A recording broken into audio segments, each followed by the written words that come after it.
ఇక కాంగ్రెస్ నేత ఫిరోజ్ ఖాన్ బుద్ధ భవన్ లోని మహిళా కమిషన్ ఎదుట హాజరయ్యారు. ఇటీవల కవితపై అనుచిత వ్యాఖ్యలు చేశారన్న ఫిర్యాదు మేరకు ఆయన మహిళా కమిషన్ చైర్పర్సన్ నేరెళ్ల శారద ఎదుట విచారణకు హాజరయ్యారు.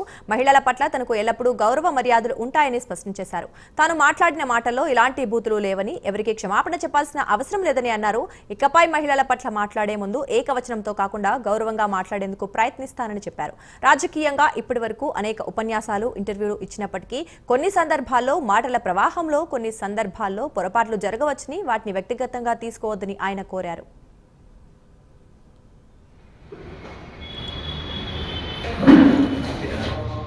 సో నేను చెప్పిన కవిత కూడా ఇంట్రెస్టెడ్ జూబ్లీ సెలెక్షన్ అని చెప్పిన.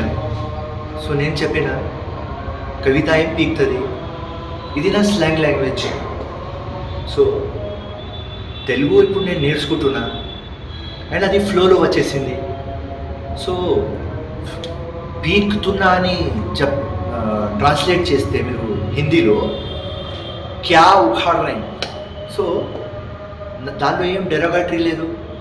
నేను మహిళలకు అట్మోస్ట్ రెస్పెక్ట్ చేసే ఒక వ్యక్తి ఫిరోజ్ ఖాన్. సో ఇది నా స్టైల్ ఆఫ్ భాష.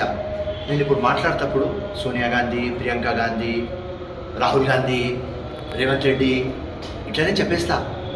సో కేటీఆర్ పెళ్ళం ఇది చెప్పేస్తా. కవిత. సో మేడం ఏమంటున్నారంటే మీరు రెస్పెక్ట్గా శ్రీమతి గారు, జీ అది యూజ్ చేయాలి.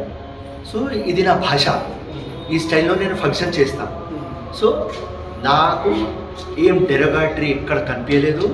రైట్, అది ఒక తెలంగాణ యాస భాష. ఏం పీక్తారు, వాట్ ఈజ్ రాంగ్ అని అడిగిన.